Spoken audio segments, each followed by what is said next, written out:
tonight on CBC Vancouver News. So it's adding an extra layer and an extra layer and an extra layer. Growing calls on the province to use the millions of rapid COVID tests it's sitting on. Also, people were just upset and we needed change. A resurgence for the struggling Canucks and the passionate fan base starting to return. And some of the boxes that they sent in November have not even left the country yet. Biscuits in tin cans. Why these gift packages meant to help thousands of families overseas are stuck here. This is CBC Vancouver News.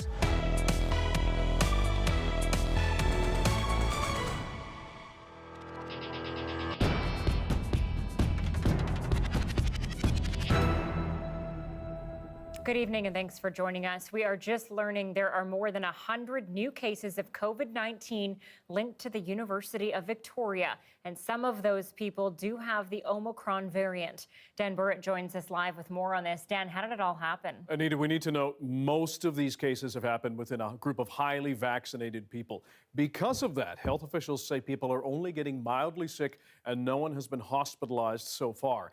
As of today, though, Island Health says there are 124 COVID cases linked to people who went to some off-campus events, and at least 4 of those cases are of the Omicron variety. The health authority says there is no evidence of transmission in UVic classrooms or workplaces thanks to their safety measures. Instead, the data shows the disease is spreading inside homes and other indoor social settings where there are few COVID controls. The university has canceled in-person exams and plans to hand out rapid testing kits with help from Island Health. Still, students have a lot of questions. It seems very loose in terms of how we're handling things. It's not very transparent. I have no idea what's going on, if I'm being honest. I think at least moving online, I think that's a good step, but I think it needs a lot more notice. It certainly is inconvenient. I'm just worried more so for next semester. I haven't heard anything from the professor. I don't know if the program the software it was supposed to be on is going to be working the same since we're going to be by distance. So I have no idea what's going to happen. Exams and limiting other events will help UVic plan for returning to normal operations in January, and those rapid testing kits will be available through UVic to people who are deemed to be close contacts to those 124 confirmed cases. Anita? All right, Dan, we'll be keeping a close eye on this. Thank you. And you heard Dan touch on those rapid tests being given out to students at UVic. Well, there are calls here to make them readily available for free to the general public in BC. As Joel Ballard reports, some health experts say it's an added layer of protection, especially around the holidays. Christmas at Lindsay Brown's home will look a little different this year. She ordered a box of COVID-19 rapid tests. I wanted to make sure that when people came to the house, they would be, we'd be able to test them so that we would find any asymptomatic spreaders and protect aunts and uncles and my mother. Right now, the tests aren't readily available or free to the public in BC. Because of that, some British Columbians are taking matters into their own hands. It's a little bit like roulette because it does spread asymptomatically. We don't know if someone's spreading it or not. At this memory loss treatment clinic, the team made the decision to buy rapid tests for all staff. We just felt that getting at least a positive test early would allow us to very quickly make whatever adjustments we needed to make. Within about 15 minutes, a rapid test can detect whether a person has COVID that is contagious to others, but they're only available for free to certain sectors. In BC, an online petition is calling for the province to make them free for the public. And its creator, a physician, says BC's public health officers need to add rapid tests to the arsenal. We're heading into the eye of a tsunami right now. The Omicron variant is surging. Public buy-in to COVID precautions is waning. And as we head into the holidays, many will be gathering indoors. If everybody could have access to a rapid test, everybody would be able to test themselves right before attending a family gathering for the holidays, for example, and those who test positive would be staying home. The petition also has the backing of the team of doctors at Protect Our Province BC.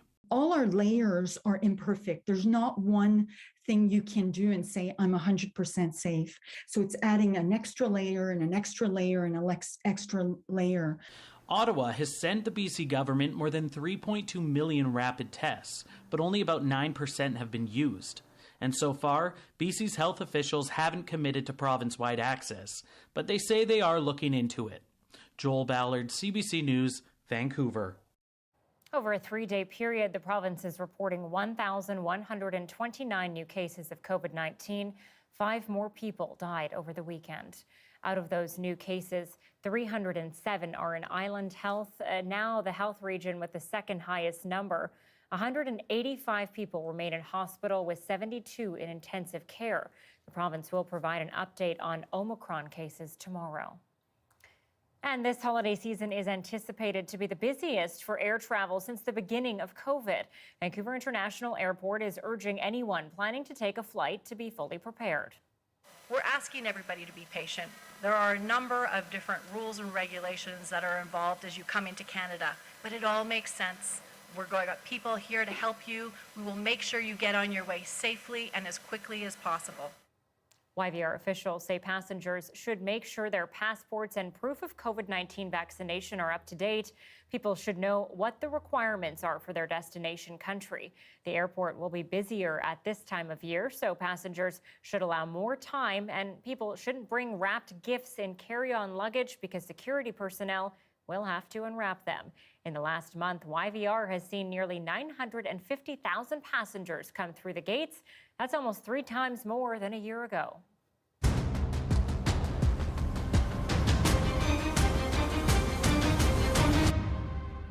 The province's 3rd state of emergency for 2021 has been extended until December 28th, but gas limits of 30 liters at pump stations are being removed.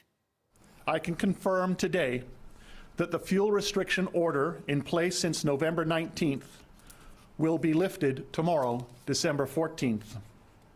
This measure has been effective in maintaining a steady supply of gas for public use while ensuring our essential service vehicles have priority access to what they need to do to make sure everything's looked after. Farnworth says the majority of British Columbians have adhered to the rules, and this has ensured that there's been enough fuel for everyone. We also know $12 million has been given to evacuees through various channels. This includes a $2,000 payment made to people evacuated from their homes because of the flooding. Work is continuing so that highway corridors can be reopened in the coming months. And Transportation Minister Rob Fleming says temporary highway repairs to reopen the Coquihalla to commercial traffic are ahead of schedule. Initially, we were hopeful the Coquihalla would be open to traffic, albeit with limitations because the repairs are temporary in nature, but we initially targeted that to be open by the end of January. Last week, we moved that target up a couple of weeks to early January. And now, thanks to the determination of crews who are going 24/7 at it in terms of the repair work, we expect to be able to open up even earlier than that date. Fleming says reopening the highway does depend on the weather, but he has promised to give more details in an update on the scope of the repairs as well as new timelines on Wednesday. For now, though, vehicles have to use Highway 3, which is still restricted to essential traffic only, mainly commercial. The province says it's working on ensuring the route is safe by adding more signage, law enforcement, and winter maintenance crews. And with those restrictions on several highways expected to be in place through the holidays, more people are turning to buses as a way to connect with loved ones. Highway 3 and 99 are still restricted to essential travel only, but as Janella Hamilton explains, taking a bus is allowing passengers to travel on those routes for leisure. Essential service and essential travel are 2 different things. The intercity scheduled services within British Columbia are deemed an essential service. You do not have to be traveling for essential reasons. You can travel just to go and visit family for the holiday long weekend. Glenn Desjardins is the BC operations manager for eBus, a service connecting the Lower Mainland to several interior cities, including Kamloops, Kelowna, Vernon, and Salmon Arm. And with limited options for traveling on the highways damaged by the floods, BC bus services like eBus and Mountain Man Mike's have been inundated with calls. Our bookings have actually tripled overnight, like within the last 48 hours. Right now, the Caslow Nelson to Vancouver is very busy. Manning Park, we're like their only access in and out. Like people can't fly in and out of Manning Park. The province says the Coquihalla Highway will stay closed through the holidays, with temporary repairs expected to take place at the end of January. Meanwhile, Highway 3 and Highway 99 remain closed to non-essential travel, with police checkpoints along the way. And it could continue that way until well after the holidays, as the province has yet to confirm when it will reopen to leisure travel. Until the Coquihalla can reopen to commercial traffic, though, with temporary repairs, we must leave Highway 3 available. With upwards of about 3,000 trucks a day now on that highway, with its steep grades and tight curves, it would be dangerous to mix leisure passenger traffic in with convoys of trucks. In accordance with the province's public health regulations, eBus and Mountain Man Mike's bus services will not be requiring proof of vaccination for riders during the holidays, but masks are mandatory. eBus says for its services, that rule will change come January 10th, an idea that sits well with some travelers. Mask is one thing, but still, if you have vaccination, I think I will be secure just to know that somebody else is vaccinated. It is, I think, a necessary step in our line of business, and I think it's the responsible thing to do to the communities that we serve. And in order to keep up with the demand from those scrambling to rearrange their holiday plans, both companies will be scheduling more buses in the near future. Janella Hamilton, CBC News, Vancouver. And every year, Filipinos all over the world ship thousands of packages filled to the brim with gifts back home. Now, they're usually packed with items that are hard to find or are expensive in the Philippines. But as Gianpaolo Mendoza reports, packages coming from BC are severely delayed, and it's because of the damage caused by flooding. Shipping delays have grounded these care packages destined for the Philippines. Every year, thousands of Filipinos living abroad pack boxes like these with gifts, food, and clothes to send to their families back home. But hundreds of packages haven't even left Canada yet after flooding in BC damaged key supply routes. I've been hearing from some of our other friends and who've been sending boxes to the Philippines that some of the boxes that they sent in November have not even left the country yet. It's tradition, right? When somebody leaves the Philippines to go abroad, it's kind of expected. It's a given that, you know, when you get to your destination, you'll send them something through a balikbayan box. Like in the airport, they would say, okay, yeah, we'll miss you. Don't forget to write. And by the way, my size is medium and size 9 my shoes. Local freight companies are struggling to secure shipping containers that normally come to the coast by rail. Flooding in mid-November damaged those railways, which connect BC's Lower Mainland to the rest of Canada. Yeah, the railroad is broken. It's very congested. All the ports everywhere in the world right now because so many Filipino people are sending balikbayan box. While some rail lines are running again, containers are still in short supply. Christmas season is our busiest of the year. One 45-foot container normally contains around 400 to 430 boxes. We normally have 2 to 3 containers per week. We were able to load 2 containers last week, and hopefully we get 2 more this week. While companies wait for more containers, those sending packages say it's the thought, not the timing, that counts. Really, we don't mind that it's late. For as long as it gets there. And we do it out of the goodness of our heart. It's like giving a part of ourselves to them, you know, without being actually there. It's like you telling them that, hey, I still care for you, even if I'm not there anymore. Gianpaolo Mendoza, CBC News, Delta. Vancouver Island residents thought they were in for an earthquake last night after a loud boom resounded across many parts of the island. But it turns out it was a meteorite. This dash cam was taken just after 5 p.m. in Campbell River. You can see the ball of light on the left heading towards the ground. It's unclear where the fireball landed. The Geminids, the strongest meteor shower of the year, is expected to happen tonight. Now, if it's a clear night, stargazers could catch more streaks of light in the sky. Now, Joe, I don't know if you know this, but I'm going to guess that you do. Where can we see this tonight? Is it anywhere in the province? You know what? It is, and you're right, the Geminid meteor shower is peaking, but we don't have a great forecast across the south coast as we track in the potential for snow. However, if you're watching anywhere north of the Okanagan through Prince George, north and central coast, and even out towards the Peace, stunning skies. So definitely look up, and you might even see a Comet Leonard while you're at it here for a couple more days. Okay, let me track you through the snow, though, that we've got a much better chance of seeing across the south coast, I'm afraid, than meteors tonight. There's the spinning low sliding up the coast of Washington. You can see that sort of circular pattern in the radar. And we are seeing showers right now across Metro Vancouver. As temperatures drop in the next couple of hours, that may turn to wet snow and accumulating snow down to around 200 meters. And you can see over on the island, the purple showing up at higher elevations, even the Malahat Highway starting to see some wet snow. So special weather statements in place for everyone in white, and that includes Metro Vancouver. Now for Metro Vancouver, that's for pretty much nothing to 5 centimeters overnight tonight and tomorrow morning. So right now, I do think it's around 200 meters. So SFU, even down towards, or up towards, I should say, Queen Elizabeth, maybe even East Van, North Shore, best chances of seeing any snow. We might get a heavier burst though. So 5 centimeters, not out of the question. Out towards the Fraser Valley, Fraser Canyon to Hope, that's where snow is a guarantee, 10 centimeters under the warning. And then the northern Okanagan Valley, all the way out to Highway 3, special weather statements in place for that potential for a burst of snow tonight as this low swirls eastward across our province. So quick check-in on the forecast snowfall totals. It's really just overnight into tomorrow morning, and you can see once again the locals getting a great shot of snow. The white, that's the trace level. So Anita, not a guarantee. I know you have mixed feelings. No, you love snow, right? I do love snow.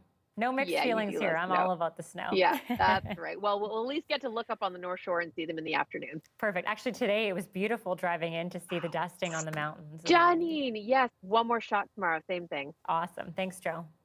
You're welcome.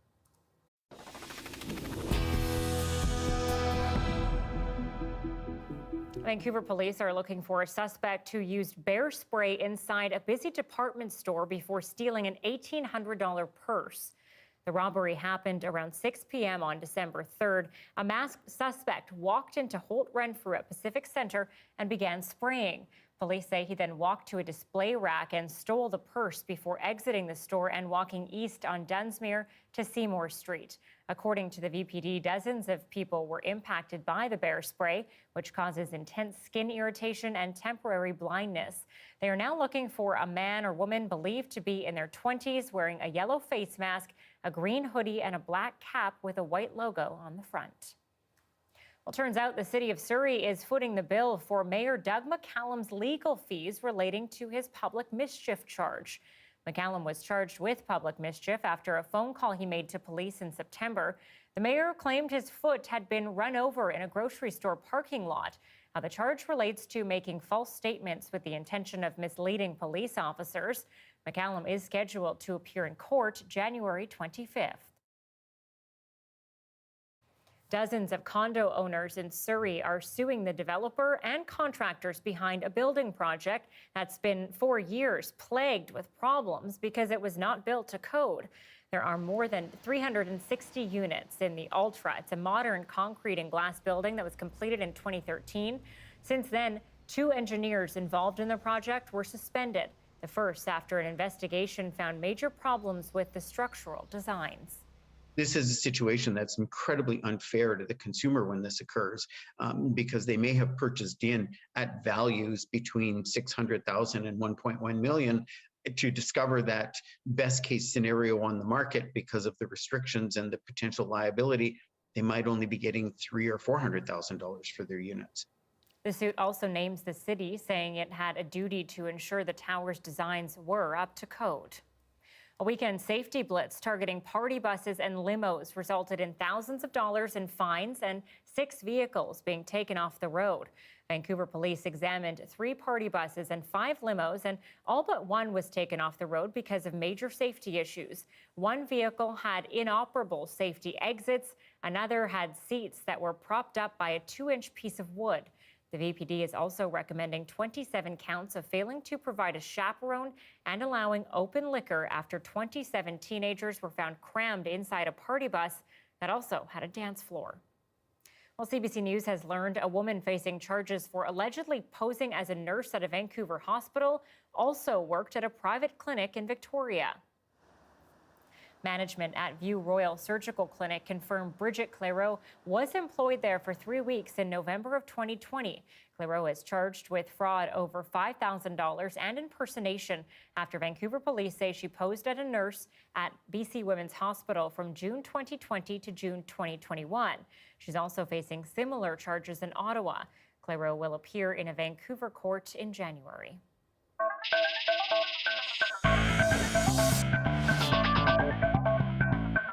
Well, something seems to be happening to the Vancouver Canucks, and fans say they haven't felt it in a long time. They're feeling good. The team is on a decent win streak after a dismal start to the season that saw them fire their head coach and general manager. John Hernandez has more on the optimism and the work that's still ahead.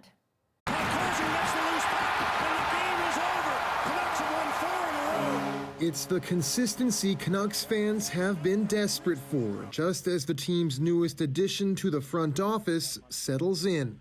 I decided that I'm going to take on this challenge, and I understand it's a challenge. We all know that. Jim Rutherford, a three-time Stanley Cup champion executive, is the new Canucks president, and he's not sugarcoating the challenges for a team that has struggled early on. I'll say the obvious. I saw what you guys saw in the first 20 games, a team that underperformed. But as I thought more about this team and what I saw saw something in it. The team's early losses alienated many fans. One even hurled a jersey on the ice. But after the team fired its former coach and general manager and started winning again, a renewed sense of optimism has emerged, especially under new head coach Bruce Boudreau. People were just upset and we needed change, and lo and behold, change has not only been refreshing for the fan base, but it's reinvigorating. The passion is coming back. It's something Dhaliwal and his fellow Canucks superfans, the Larshiders, have been having fun with, spearheading a new chant that cleverly pays tribute to Bruce. There was a gentleman a few rows below that started the chant, but the first one didn't pick up, and everybody in our section, we were like, that's a great chant.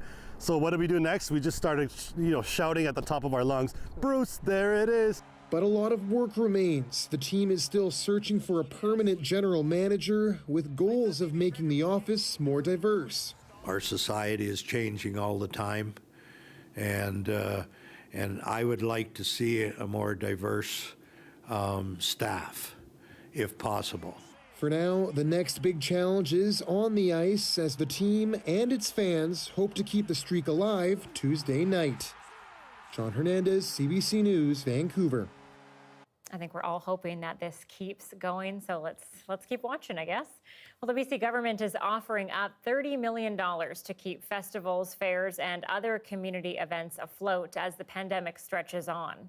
This means that over 680 local fairs, festivals, and events have support for the safe resumption of their activities in 134 communities throughout BC. Organizers are eligible for one-time grants of up to a maximum of $250,000 each. A Destination Vancouver and Indigenous Tourism BC are also embarking on a historic new partnership. I think that we have incredible work ahead of us, and it's going to be transformational, not only for BC and for Indigenous people, but it's going to be transformational for all of Canada. And BC will, and I will say this, BC is a model for moving forward in the relationship. The new partnership has also generated a scholarship program for Indigenous students studying tourism. And at 6:23, a live look tonight at Kingston, Ontario. That's where the region has imposed strict conditions ahead of the holidays as COVID and more specifically the Omicron variant spreads. We take you there next.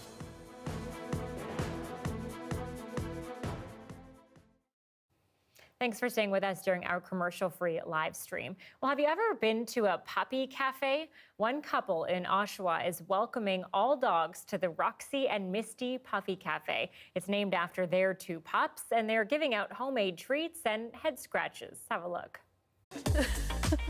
What do I have in my pocket? Do you want a treat?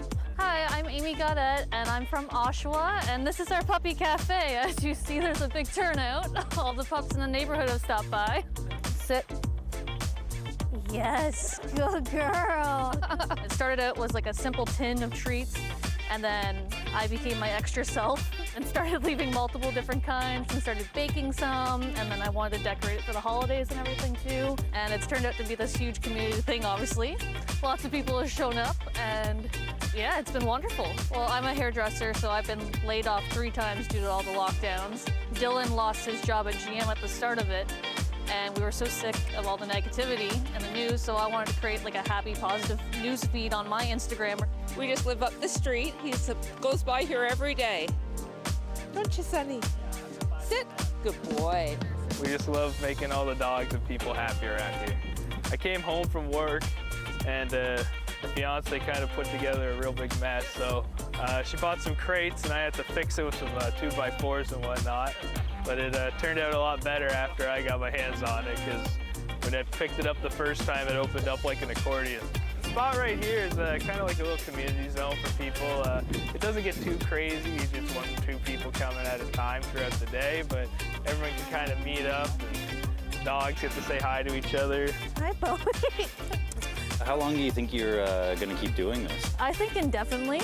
It's been such a good turnout. And I just want to find a way to make it more permanent from like the rain and the snow and everything. And once I can figure that out, I have no issue leaving it out all the time. Yes, I love the dogs. I've always been a huge animal lover.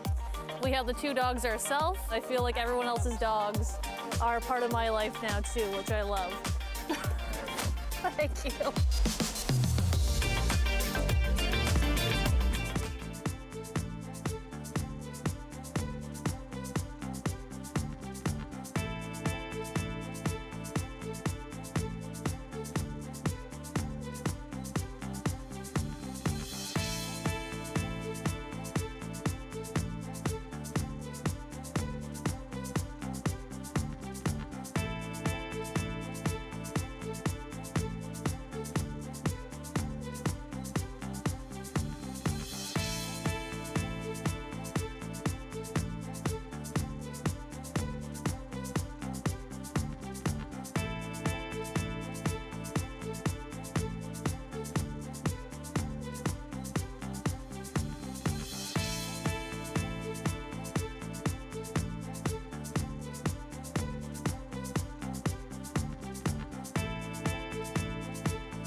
For more than 2 weeks, the world has been hungry for data on the newest COVID variant of concern. That's the Omicron. Tonight, new details are painting a worrying picture for Canada. In Ontario, the variant is spreading at lightning speed and is about to become the dominant strain. Christine Burek explains where things stand and how quickly that could change. The Omicron variant is not just picking up speed in Ontario, it's poised to overtake Delta within days. Once that happens, it's going to spread really quickly. We are going to see large numbers of cases. Here's why. Each person infected with Delta right now is infecting roughly 1 other person. But the latest Ontario data shows for Omicron, that reproductive number is 4, which means a small number of infections can quickly lead to a tsunami of cases. It's kind of like a perfect storm. You have a population that's inadequately immune, and they all want to gather. And, health systems could be hit very severely by this. Most Canadians are heading into the holidays with 2 vaccine doses. Early studies show 2 doses likely prevent severe disease. But another early study out of the UK suggests Omicron will likely lead to increased breakthrough infections in previously infected or double vaccinated individuals. The government of Ontario has let us down. Ontario opened up 3rd dose bookings for those over 50 today. 18 plus will be eligible in January. Some doctors insist that's too late. It's outrageous that everyone always has to wait weeks to be able to register, and then there's this kind of mad rush and hunt. So what we're seeing in Ontario, I expect to be seen in other areas of the country, as has been seen in Europe and other areas of the world. Manitoba is asking the federal government to send ICU nurses to deal with patients still sick from Delta. In Quebec and other provinces, frontline doctors now fear the worst is yet to come.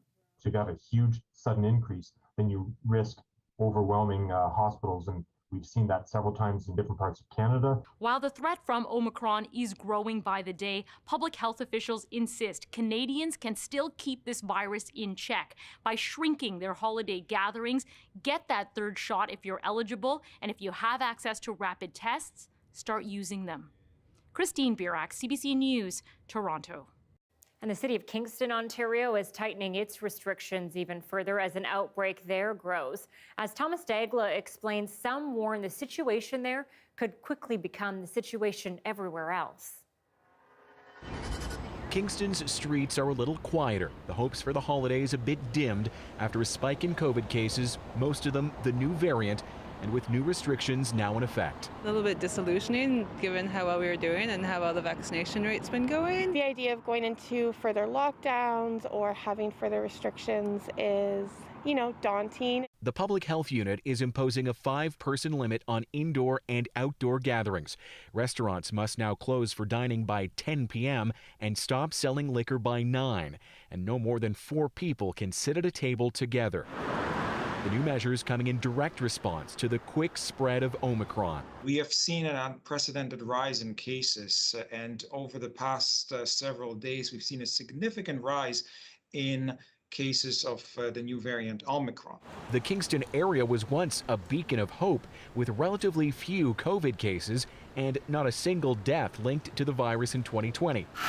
Sean Billing spent a year renovating a new boutique hotel in Kingston.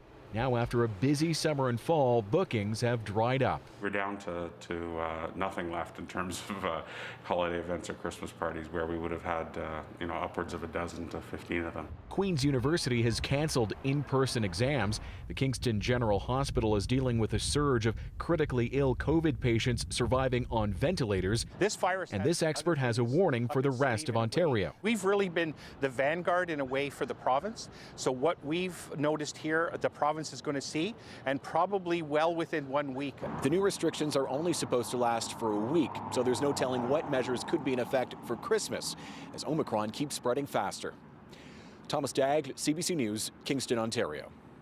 The UK has also recorded its first death linked to the Omicron variant.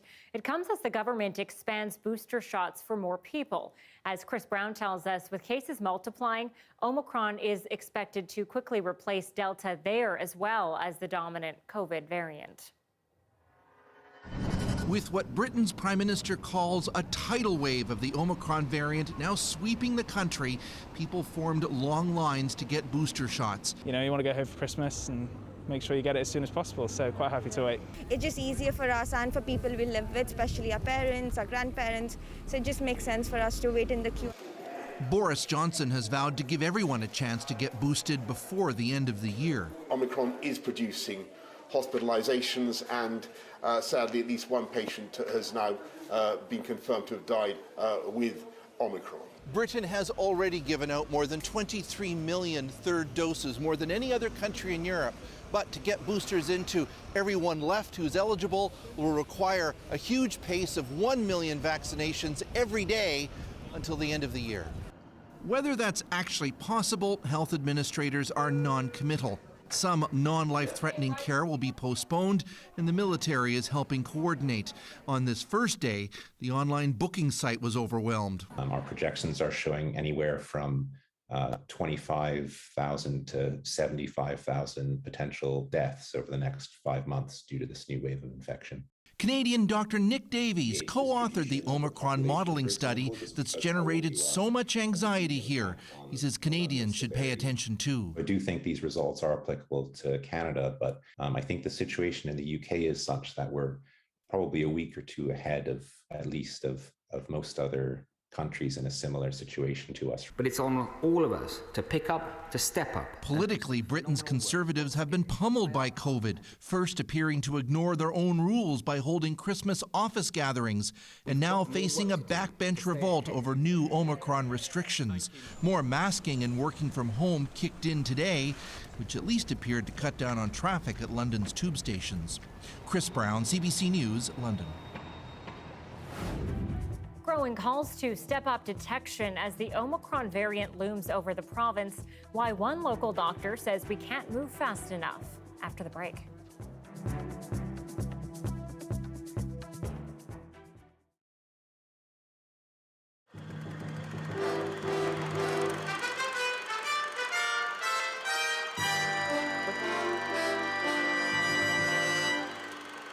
The current issue of Maclean's magazine is causing some controversy in British Columbia. Some people don't like the magazine's cover photo of a gun-toting Santa Claus. The story inside describes how war toys are battling for consumers' attention this Christmas. But one of those consumers says that's no excuse to put a machine gun in the hands of such a wholesome symbol as St. Nick. And she's persuaded a lot of stores to stop selling the issue. Alison Smith reports. But I think that could have been avoided if there'd been... When Andrea Miller first saw the cover of the December 15th issue of Maclean's magazine, she could hardly believe it. Machine gun in that twinkle sort of taken to a cocky Rambo stance. Adults may understand the message in the picture, she says, but children will only see Santa with a gun. Kids are always asking for guns, and whatever you do, I mean, you can't keep them away from them, but how can you answer, well, Santa Claus has got a bag for them. Kids, he's carrying guns, he likes guns. How can we fight that as parents or teachers? It's a very hopeless task, I would think, after this picture. Miller first saw the magazine cover at her local grocery store. She complained, and the Safeway supermarket chain responded, pulling the magazine off the shelves in all 87 of its BC stores. Oh, hello, my name is Andrea Miller. But Miller just couldn't leave it at that. She started a one-woman campaign, and today 7 other stores told her they're removing the magazine from store shelves in BC. Stores that include Eaton's, Woodward's, Boots drugstores, and Shoppers Drug Mart. We don't want to be perceived as censors at all. I think it was a question of taste in this case. I'm surprised. Maclean's editor says he's surprised by any negative reaction to the cover. I think we designed it as a telling cover about the story in the magazine on kids' toys and the proliferation of weapons toys. Doyle says if children are confused by the picture, he's sure parents can easily explain it. So far, the magazine has been pulled off the shelves mainly in BC. In its other Western Canadian stores, for example, Safeway has asked store managers to move the magazine to racks away from a child's eye level. But Andrea Miller wants all the magazines pulled. She calls it one small gift to children at Christmas.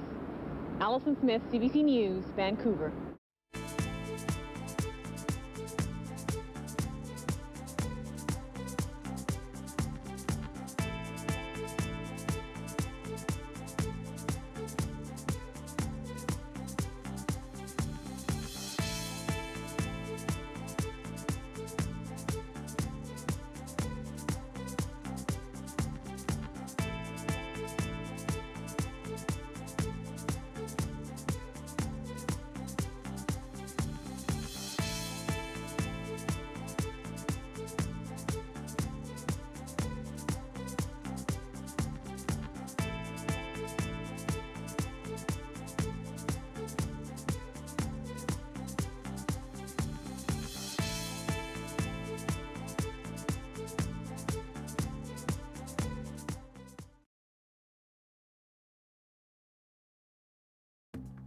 Here are some of the stories we're following tonight on CBC Vancouver News.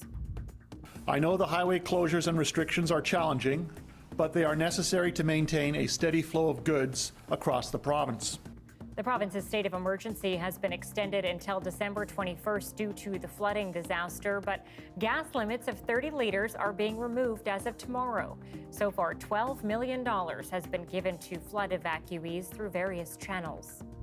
45-foot container normally contains around 400 to 430 boxes. Thousands of gift packages sent to the Philippines by Filipinos living in BC are stuck because of the damage caused by flooding here. The boxes are filled to the brim with toys, gifts, and food, and usually are transported by shipping container, but many of them are simply sitting at the port. And BC has millions of rapid COVID tests, but they're now not being used at all. Now advocates are calling for them to be more widely available to the general public, especially ahead of the holiday season. Currently, online purchasing is the only way to access rapid antigen testing. And joining me now is Vancouver infectious disease specialist, Dr. Brian Conway. Thanks for being on the show today. Thanks for having me. How do you think rapid tests are actually beneficial when it comes to the general public using them, especially during the holidays? Two big things. First, it helps us identify individuals who may not have thought they had COVID and have them take the proper health measures to prevent its transmission. Second, it allows us to identify transmission networks, and on a population-based scale, helps us reduce the risk of community-based transmission.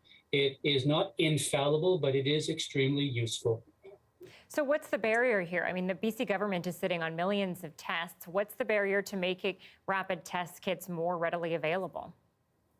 Two concerns have been expressed is because they do miss cases, especially among asymptomatic individuals. People with a negative rapid test result may get a false sense of security and may choose not to adhere to public health regulations that are in place. A negative test does not exempt you from adhering to these regulations. That was one concern. Second, for those who are hesitating about vaccines, they have thought at times that just doing rapid tests on a daily basis would be a substitute for the vaccine. It is not. So as long as we keep these two issues in mind and we tell each other that repeatedly, then we can benefit from what are the advantages of rapid testing in reducing transmission between individuals and between groups. How much support is there for rapid testing, within your colleagues, within the medical community here in British Columbia? I think many of my colleagues have expressed a desire to have it used on a broader scale in workplaces, in schools, in universities, and in other specific situations where it would be helpful to reduce disease transmission if it is used properly. In Eastern Canada, it is used much more broadly. In fact, students are being sent home with rapid at-home tests to be done while they're out of school so that we can understand if disease transmission is occurring in the period of time that they're away from school to make the return to school in January safer. So there are many reasons that have been expressed to use the tests more broadly. And I would encourage us all to have a good discussion, including public health officials, political officials here in British Columbia, to understand why we are so different from what's happening in Eastern Canada, or whether we should now learn from them and adopt some of these practices that seem to have been mainstreamed in the past days and weeks. Dr. Brian Conway, thank you for being with us tonight. Thanks for having me. Back in October, the federal government lost a human rights tribunal ruling on Indigenous child welfare compensation. At the time, Ottawa said it would appeal, but that it wanted to reach a compensation deal out of court. As Rafi Boudjikanian reports, the government has now revealed that it intends to set aside $40 billion in an effort to end legal disputes with First Nations. She was sleeping,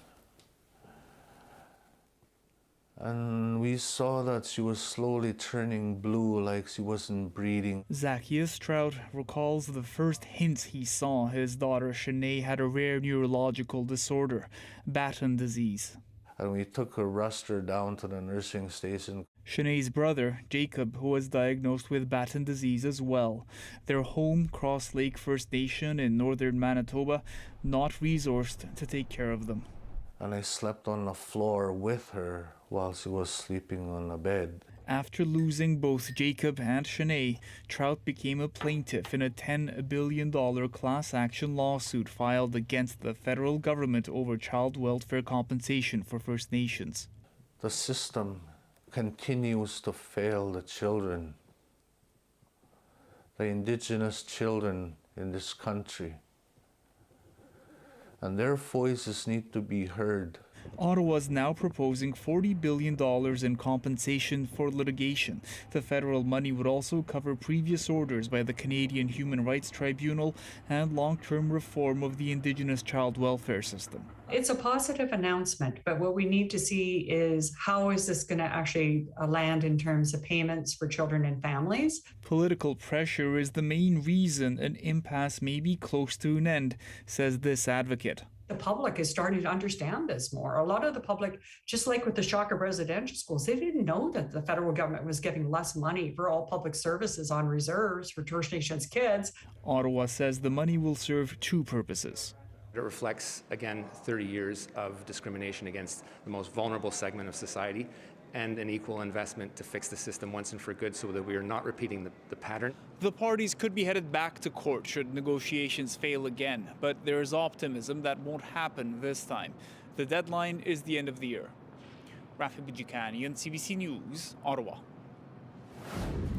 Days after a massive tornado swept through the south, they are still trying to assess the damage on the ground in Mayfield, Kentucky after the break. And at 6:44, you're looking at a live shot of Cypress Mountain tonight, where the ski hill is busy. Plenty of powder for the local hills and much more to come. Johanna has your forecast for up high and down low next.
At least 74 people have died from the tornadoes that hit on Friday.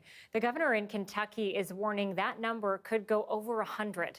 And as Katie Simpson tells us, search and rescue efforts are still ongoing as authorities try to account for the missing. The scope of the devastation is almost unbelievable. This is Dawson Springs, Kentucky, about an hour away from the epicenter of Mayfield, and you can see this community has also been completely flattened. You have trees that have been toppled, cars that have been overturned, and houses that just have been blown away. Today, the main effort here is all about search. There are emergency crews looking for the unaccounted for. There are people who are still missing, but the number is in flux. People are having a hard time getting in contact with one another because cell phone service, it isn't working properly. We're also seeing families returning to their homes looking for anything that might be salvageable. But when people get here, they find things like this. This was someone's living room. You can see there's couches, there's furniture, but it's all been completely destroyed. And so when people show up, that is a devastating blow to realize what they've lost. One method of communication that is working is that you can see that neon spray paint on that house. That means emergency crews have been to this home, they have searched it, and everyone is accounted for. That's one of the ways people are finding out whether their friends, their loved ones are okay. They're coming to these homes to look for those signs, to see if they've been accounted for, they know where they are, and that at least can give them some hope. Katie Simpson, CBC News, Dawson Springs. Bringing in meteorologist Johanna Wagstaffe now. And Joe, pretty shocking that something like this would happen in December, isn't it? It really is. Already, Anita, this is going down in the history books for one of the most destructive tornado outbreaks the U.S. has ever seen. And while they do get tornadoes all year round, the number is much less in December. I actually set the radar back to Friday when this line of thunderstorms tracked across the U.S. Southwest. 33 tornado reports, most of the damage coming from 2 tornadoes, and one of those a track of over 250 kilometers. Just incredible to see tornado intensity and strength and length this time of the year. And I've had quite a few questions from you, from all of you, asking what the connection to climate change is. Obviously, we've seen a lot of climate change infused events in our neck of the woods. The connection is not as clear with tornadoes. In fact, new research showing that perhaps tornado frequency actually decreasing in the summer. What we do know is that the ingredients for thunderstorms and tornadoes, that's changing with climate change, and we may actually see more winter tornadoes. So watching that closely south of the border. We're watching the snow. We've got a 4 right now through YVR. Rain moving across Metro Vancouver as we speak. Here's a latest snapshot of the radar. Mostly green right now for Metro Vancouver, but as temperatures drop close to the freezing mark tonight and the center of this low swings through the south coast, we may see snow down to sea level. Better chance around 200, 300 meters overnight with that snowfall warning in place for the Fraser Valley. And watch, this is a snapshot of Tuesday, 6 a.m. That low racing across the interior. The Okanagan possibly picking up 10 centimeters, Cranbrook 10 centimeters for you overnight. And then we get a bit of a break Tuesday afternoon between systems. And I actually think that break will last for a couple of days. We might see the sunshine on and off in through Metro Vancouver. But that pink, that's the rain snow line. Look at it dancing down across Metro Vancouver, early hours tomorrow. So maybe leave a little extra time for the morning commute in case we do see some slushy stuff down on the roads. It's clear though above the south, minus 12 and through Williams Lake tomorrow, minus 30 wind chills for Prince George and Fort St. John. Very different story through central and northern BC. You're above that swirling low. Got the sunshine tomorrow afternoon for Vancouver. Might just peak out after the morning event. Hoping for a little more sun than showers Wednesday and Thursday between the next Pacific low and Anita. That next one set to arrive Friday into Saturday. A few days to go before then. Okay, we'll be waiting. Thanks, Joe. Yes, you're welcome. Bucking the trend, why Lower Mainlanders are returning to the stores and avoiding online shopping. That's next.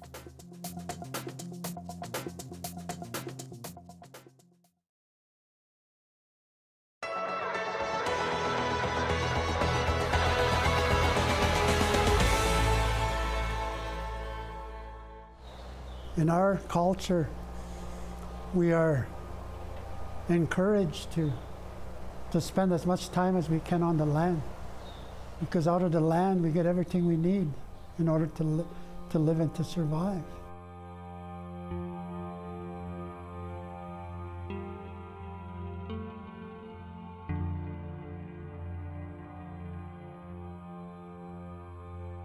You know, our people have always recognized us, Mother Earth, to be the real teacher to understand life. And through nature itself, we're able to hear the voice of that spirit through the wind, the birds, the animals, the trees. And all it requires is any individual to make that effort, like to go to the land, to be with the land, and to go and hug a tree. And you begin to feel that life within that tree. You begin to feel the life of all of creation. I've always taken the children out on the land so that they could go and talk to the trees. It's very real and it's very true to have that opportunity to have that experience. But anybody can do this, you know, find a body of water, talk to the water, talk to the trees, you know, talk to creation, in other words. My experience in working with nature, I keep hearing an expression of a voice of how much love that Mother Earth wants to share with us. That's the key message of Mother Earth, is I bring you love. And it's our duty and responsibility to reciprocate that love and give it back to her by taking care of her, looking after her, and respecting her. It's beautiful when you can hear that voice. It's not a voice that comes in your head. It's a voice that is universal in all human beings that can be heard from the heart itself. So it's a spiritual experience that you have, you know, with the land.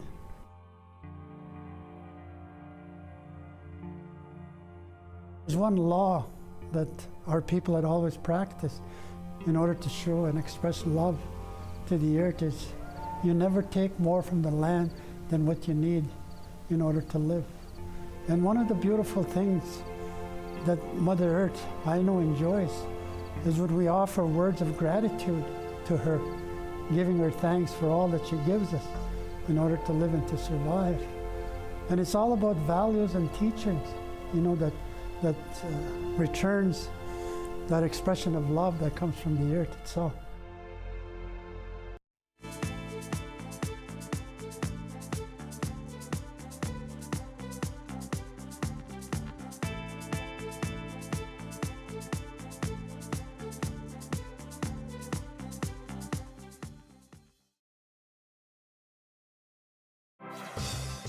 Hi, I'm Amy Bell. Here's what's in your CBC Vancouver inbox.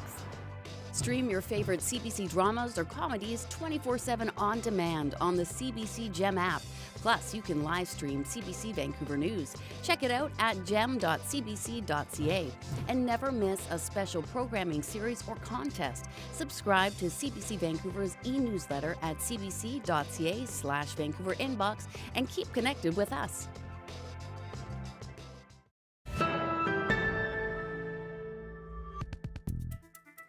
The holiday season is upon us, and with it, of course, comes the shopping. But supply chain issues and flood-related damages have caused delays in delivery. And as Jessica Chung tells us, many businesses say they are relying on local shoppers more than ever to boost sales. Even with the gloomy weather, people enjoyed some holiday shopping in Kitsilano. It's been really nice and vibrant to see people walking around the stores and see lineups outside of the stores has been really, really exciting for us.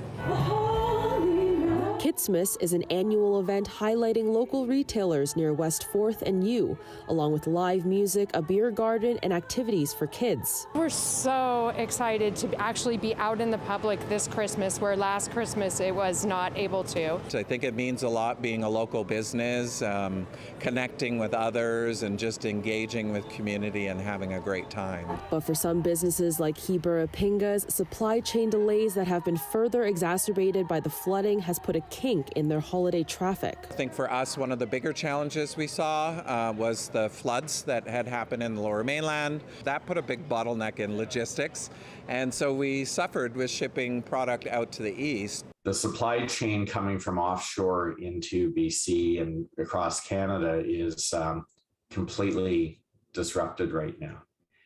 And so it's not a matter of not getting product. The product is ordered, it's on its way. It's a matter of when does it get here. And experts say the disruption will be felt well beyond the holiday months. Much like you might have a backup at rush hour on the highway with a couple of accidents and everything clogs and all the feeder routes then clog up, right?